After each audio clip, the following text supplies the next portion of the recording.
ایمان پلورونکي 11مه برخه.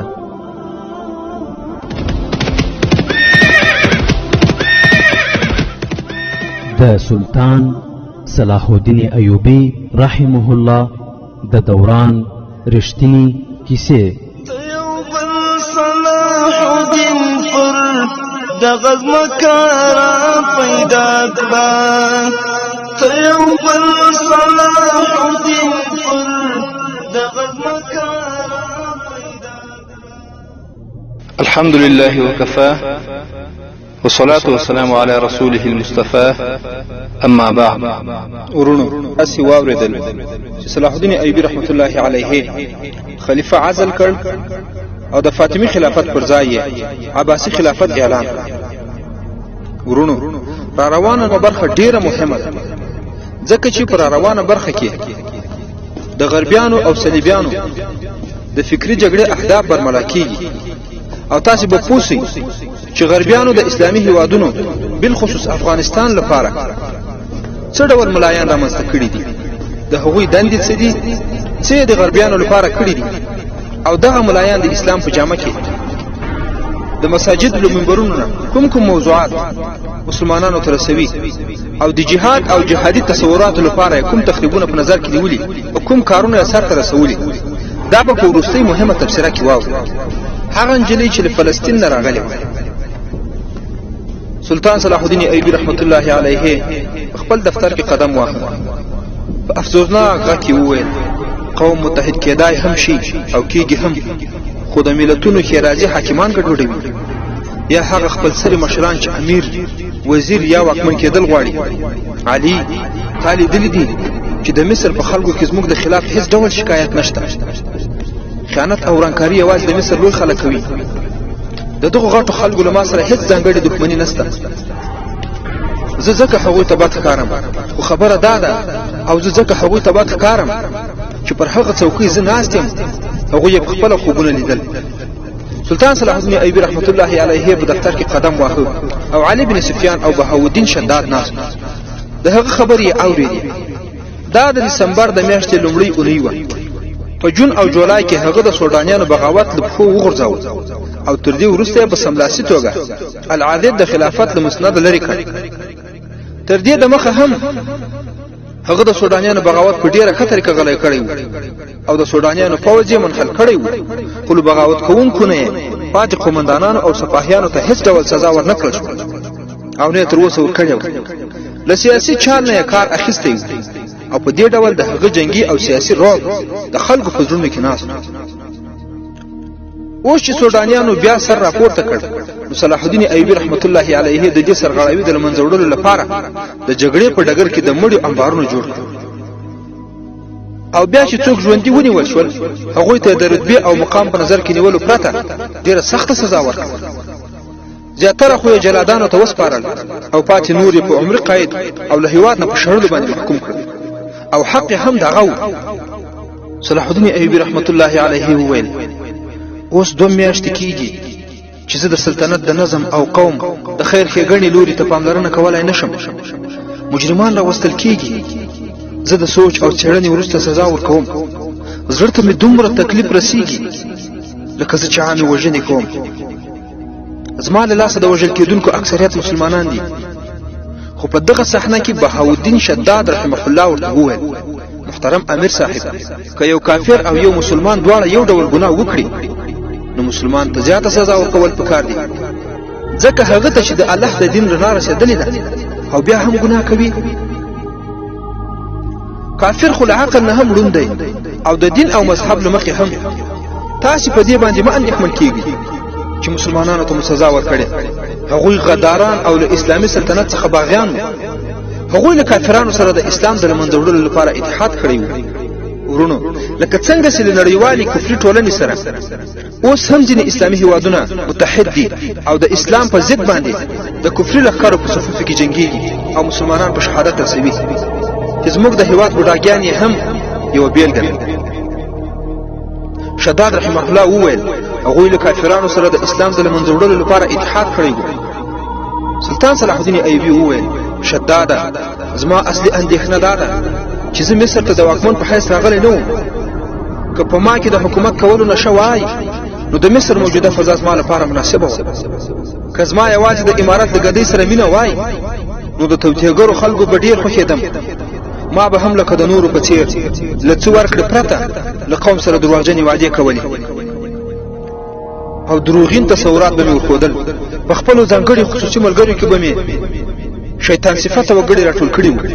د لاس لاندې وګړي ته به مې د شهزادګانو مرتبې ورکړې وي او په خپله به شاهنشاه وم. زه خو وایم چې زما نه څوکۍ واخلئ خو له ما سره وعده وکړئ چې په لاره کې به مې خنډونه نه راپورته کوئ. ورونو سلطان صلاح الدین ایوبي رحمت الله علیه لیدلی و چې په تیرو پیښو کې د ده د پوځ اکثره لوړ رتبه افسران چې ده ته ډېر معتمد هم ول ککړ و. د ځکه دا خبره خپلو ملګرو ته وکړه. زه خو وایم چې زما نه څوکۍ واخلئ خو له ما سره وعده وکړئ چې په لاره کې به مې خنډونه نه راپورته کوئ چې زه د کوم هدف لپاره له کوره راوتی یم د هغه پوره کولو ته مې پرېږدي. نورالدین زنګي د زرونو مسلمانانو په قربانۍ او د عربي مجاهدینو په وینو د نیل د دریاب د رنګینولو سره د شام او مصر یووالی راوستی دی. خو زه باید دغه متحد سلطنت پراخ کړم، سودان له مصر سره یو ځای کړم، فلسطین له صلیبیانو آزاد کړم، صلیبیان د اروپا په منځ کې په ګونډو کړم. او زه باید دغه صوبې د خپل ځان د خوښۍ لپاره نه بلکې د الله جل جلاله د خوښۍ او د اسلام د واکمنۍ لپاره لاسته راوړم. خو مصر زما لپاره پلندی شو. هغه به کوم کونج او کنار وي چې هلته دسیسې بغاوتونه او خیانتونه نه وي. علي بن سفیان رحمت الله علیه وویل د دغو ټولو توطئو تر شا د صلیبیانو لاس دی. زه حیران یم چې هغوی په څومره بې رحمۍ سره خپلو ځوانو لوڼو ته د بې حیایي روزنه ورکوي او زموږ په خلاف استعمالوي. د دغو نجونو د ښکلا او نرمۍ ژبې جلا جلا طلسمونه دي. سلطان صلاح الدین ایوبي رحمت الله علیه وویل د ژبې ګزار د تورې له ګزار نه ډېر ژور دی. علي هغوی په خپل عقل ستاسې کمزوري پېژندای شي. هغوی پر خپل وخت او موقع داسې خبرې کوي چې ته به ورته توره په تیږې کې ایښودلو ته او د هغوی په قدمونو کې ګزارولو ته حاضر سي. د صلیبیانو سره دوه وسلې دي. ورونو غټه خبره سلطان صلاح الدین ایوبي رحمت الله علیه وکړه او ویې ویل د صلیبیانو سره دوه وسلې دي، یو الفاظ او بل حیواني احساسات چې پر انساني احساساتو د غالب کولو لپاره خپل ځواني او خپل نجونې استعمالوي. هغوی د مسلمانانو امیرانو او حاکمانو له زړونو نه تر دین نه پورې ایستل غواړي. علي بن سفیان رحمت الله علیه وویل محترم امیر صاحب، یوازې امیران نه بلکې هغوی په عامو خلکو کې هم په حشي خپروي. صلیبیانو کمال دی. د شتمنو مسلمانانو په کورونو کې هم بېحیایي پیل شوې ده. سلطان صلاح الدین ایوبي رحمت الله علیه یوه غټه پیشګویي وکړه او ویې ویل دا تر ټولو غټه خطره ده. زه د صلیبیانو د ټول لښکر مقابله کولی شم او کړې مې ده، خو زه ویرېږم چې د صلیبیانو د دې ګزار مخه به ونه نیولی شم او چې کله په آینده باندې نظر اچوم نو ولړزېږم. مسلمان به تش په نامه مسلمان پاتې شي. په هغوی کې به د صلیبیانو په څېر بېحیایي وي او په دودونو او رنګ او ډنګ کې به یې د عیسویانو رنګ غالب وي. زه د مسلمانانو په کمزوري پوهېږم. مسلمانان خپل دښمنان نه پېژني خو د هغوی په غوړولیو ښکلي جالونو کې نښلي. زه د صلیبیانو کمزوري پېژنم. هغوی بېشکه چې د مسلمانانو پر خلاف باندې سره متحد سوي دي خو دننه زړونه یې سره جلا دي. فرانسویان او جرمنیان د یو بل مخالف دي. برتانویان او ایټالویان یو بل نه خوښوي. هغوی د مسلمانانو د مشترک دښمن په حیث سره یو ځای سوي دي. ورونو لکه څنګه چې په اوس زمانه کې ناټو یوه اتحادیه جوړه کړې چې اکثره کفري هیوادونه او کفر تمایل اسلامي هیوادونه هم سره متحد دي. په هغه وخت کې هم کفارو د سلطان صلاح الدین ایوبي او مسلمانانو لپاره دغسې یوه اتحادیه جوړه کړې وه. خو سلطان صلاح الدین ایوبي رحمت الله علیه وویل هغوی د مسلمانانو د مشترک دښمن په حیث سره یو ځای دي خو د هغوی ترمنځ د دښمنۍ تر حده اختلاف دی. د هغوی پادشاه اګسټس دوه مخی سړی دی. نور هم همداسې دي خو هغوی مسلمانان امیران او حاکمان په ښځو زرو او د ملغلرو په ځلکا باندې ړانده کړي دي. که د اسلامي نړۍ حاکمان متحد شي نو صلیبیان به په څو ورځو کې خواره واره شي. اوس ما د فاطمي خلافت په له منځه وړلو خپل دښمنان زیات کړي دي. فاطمیان د خپلې ګدۍ د بیا لاسته راوړلو لپاره له سودانیانو او صلیبیانو سره توطئې جوړوي. علي بن سفیان رحمت الله علیه په دغه صحنه کې یوې بلې موضوع ته اشاره وکړه او ویې ویل د هغوی شاعر ته پرون د مرګ سزا ورکول شوه. صلاح الدین ایوبي رحمت الله علیه وویل خو زه پرې ډېر خفه یم. د عماره الیمني شاعري زما پر زړه هم ژور اغېز کړی و، خو هغه د الفاظو او ترنم په سپرغیو د اسلام د دردمند د سوځلو کوښښ کړی دی. ورونو، په دغه ځای کې یوه لنډه تبصره کول غواړم. هغه دا چې دا په زرګونو کتابونه چې نن د منګي او د رباب په صفت کې لیکل شوي او لا روان دي، دا د څه لپاره؟ په دغو شاعرانو کې خو زه د عقل بوی هم نه وینم چې خپل ټول عمر د شیطاني خیالاتو پر اسونو سپاره او ورکې د اسلام خلاف ډومانه په صفت ټکوي. دغه خرافاتي او خیالي شاعران دي د خپل استادانو تاریخ وګوري چې هغوی څه شول، او آیا د دې ډومانو او شاعرانو سندرې او شعرونه به په آخرت کې دوی ته کومه ګټه ورسوي؟ هیڅ کله نه، بلکې هر دم چې د دوی لیکلي سندرې وایي نو وروسته له مرګه به هم په دوی پسې دا ګناه جاري وي. او زما هیله خدا ده چې دغه شاعران دې په اخلاص سره خدای ته توبه وباسي او د هغو شاعرانو جذبې دې په ځان کې راولي، لکه د نبي علیه الصلاة والسلام شاعر حسن بن ثابت رضی الله عنه. حسن بن ثابت رضی الله تعالی عنه به چې نبی علیه الصلاة والسلام ته ښکلي اسلامي شعرونه ویل، او یا هم داسې شاعري شروع کړي لکه د نن زمانې نه عرفانان او ترانهخوانان چې د مجاهدینو جذبات او ولولې په جوش راولي، او مجاهدین هم د دوی په خپلو شعرونو باندې خپله تنده ماته او اسلامي ټولنې ته د قدر وړ هم دي، ځکه چې د دوی په اسلامي شعرونو او نعتونو او ترانو کې اسلامي فرهنګ غښتی دی. الله جل جلاله دې د دوی په جذباتو کې نور هم برکت واچوي او اوږد عمر دې الله ورکړي. ورونو، اوس به راسو خپلې کیسې ته. عماره الیمني د هغه زمانې مشهور شاعر و. خلکو شاعرانو ته د پیروانو او پیغمبرانو عمره مرتبې ورکولې. شاعرانو به د الفاظ د ترنم په وسیله د پوځونو احساسات راپارول. همدغه مرتبه مسلمانو شاعرانو ته هم په برخه وه. هغه چې ځان ته په خلکو کې کوم مقام ګټلی و، هغه په داسې ډول استعمالول پیل کړي وو چې له یوې خوا د خلکو جهادي احساسات راپارول او بل خوا ته د فاطمي خلافت پرتم د خلکو په زړونو کښېناوه.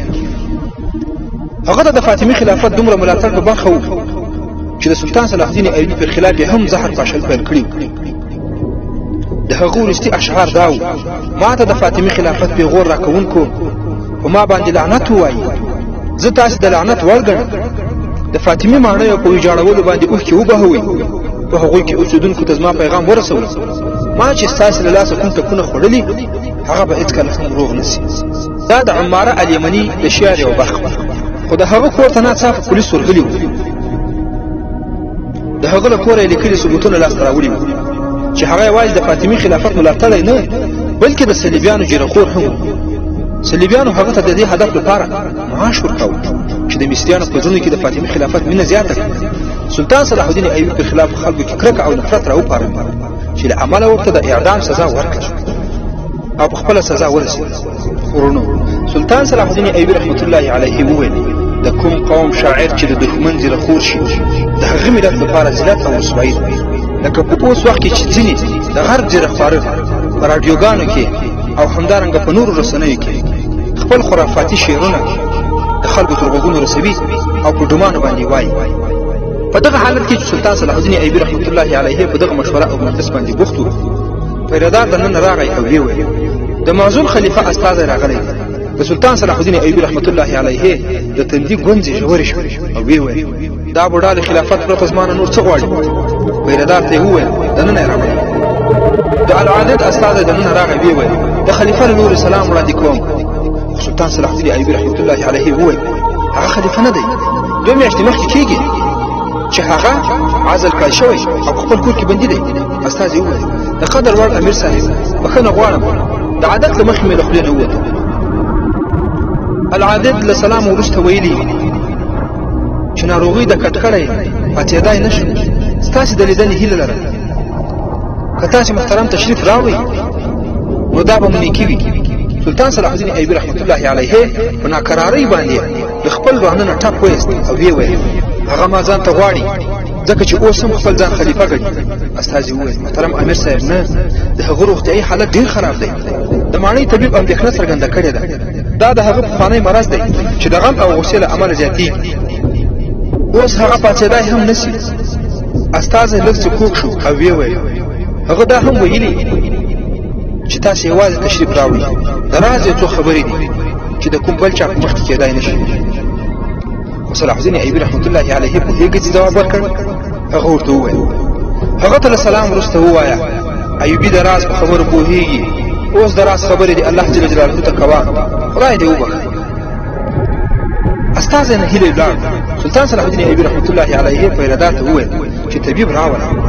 هغه علي بن سفیان او قاضي ته وویل هغه یوازې زه وخت یو په دې کې خو کوم چل نه و. آیا زما اندېښنه غلطه ده چې ما خپل قصر ته غواړي او په دې چل مې وژني؟ هغه ما ته دوکه راکوي. آیا له هغه سره دا مناسب دي؟ قاضي شداد رحمت الله علیه وویل تاسې ښه وکړه چې نه ولاړئ. علي بن سفیان رحمت الله علیه هم دا خبره تایید کړه.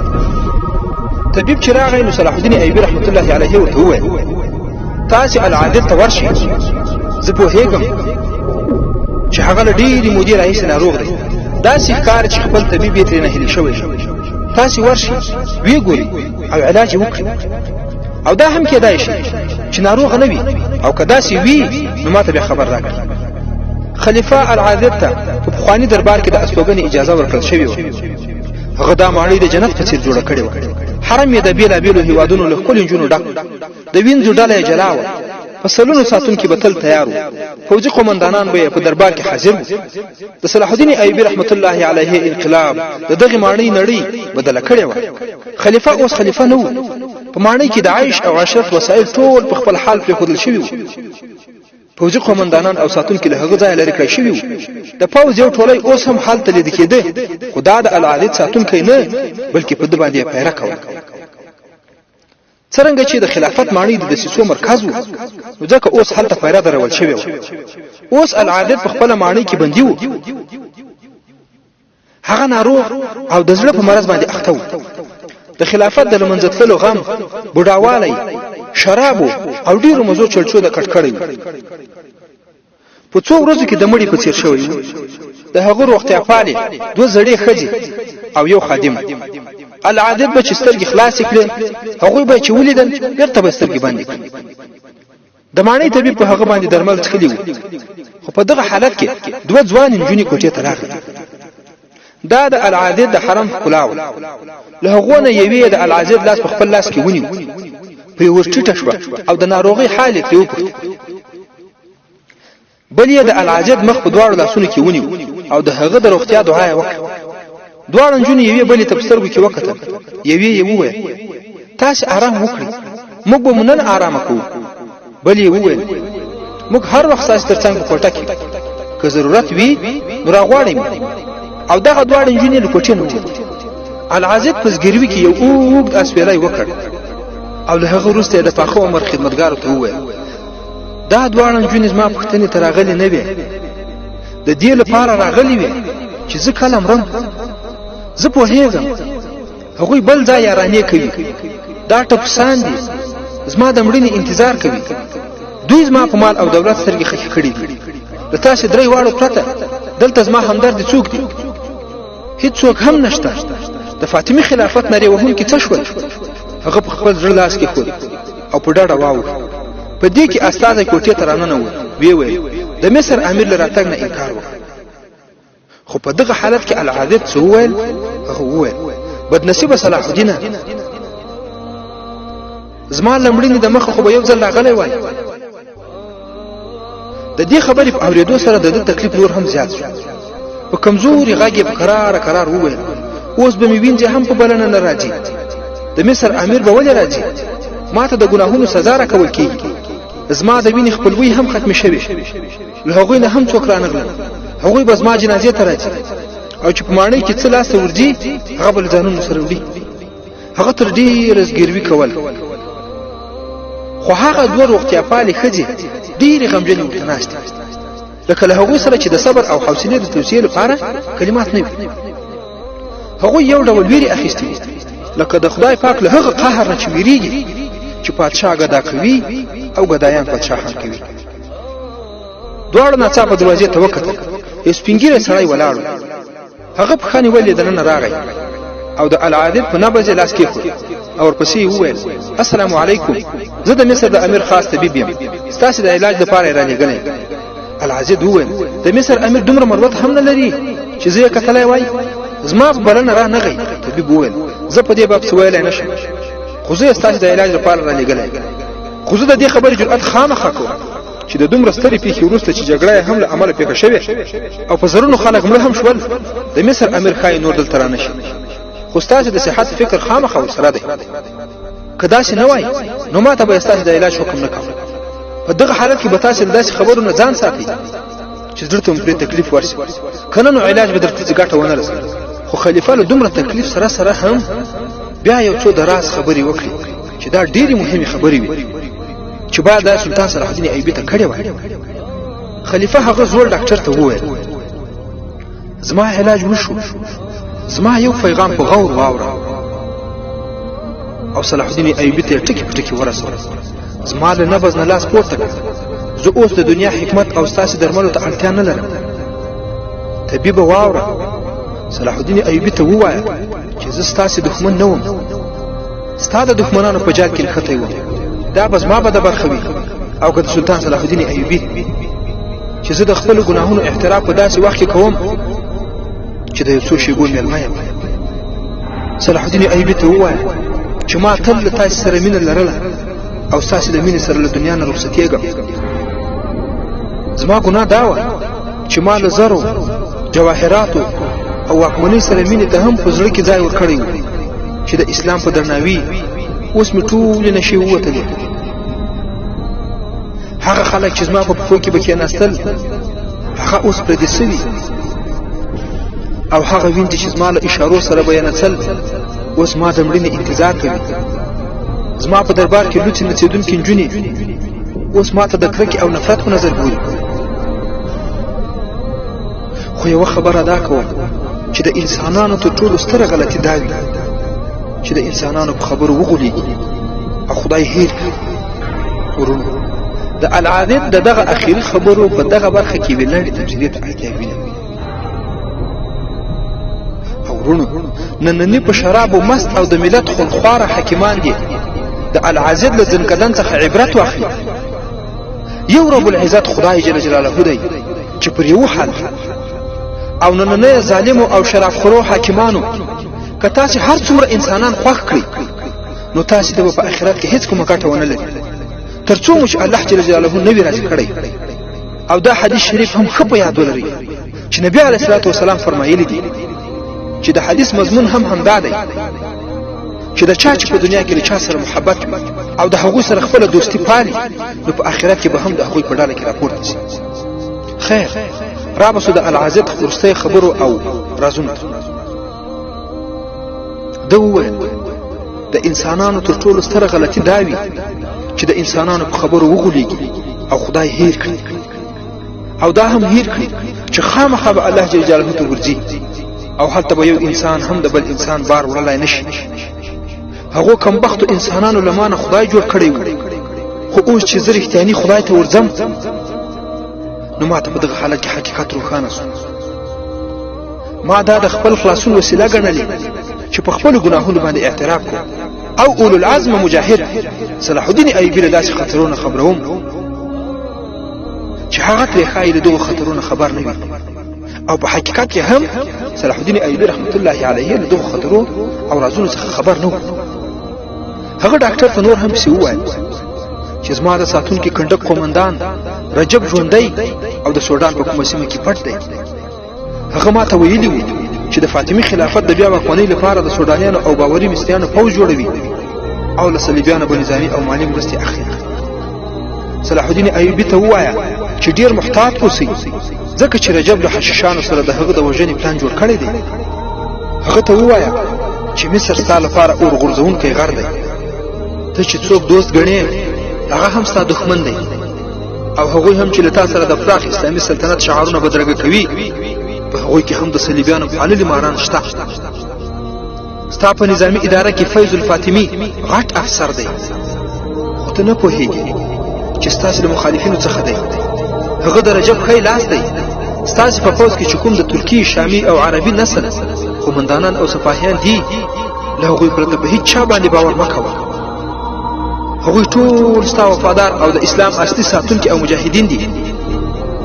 په مصریانو کې باوري سړی هم شته او بې وفا هم، ته به خبر نه یې کله چې په سودانیانو وروستۍ فیصله کوونکې حمله کوله نو په حمله کوونکې کې د دوه لورو قومندانانو یې ستاسې د حملې ناکامولو لپاره ستاسې په لارښوونه غلط عمل کول غوښتل خو د ستاسې په ترکي او عربي مجاهدینو کې داسې جوش او ولولې وې چې هغوی د خپلو قومندانانو احکامو ته له پاملرنې پرته سودانیانو باندې د آسماني شړک په څېر حمله وکړه او که نه دغو دوه قومندانانو جنگ ستاسې په ناکامۍ ختمول غوښتل العازد په مړاوي او کرار غږ خبرې کولې خو هغه ډاکټر دوه واره دی منع کړ. د 11مې برخې پای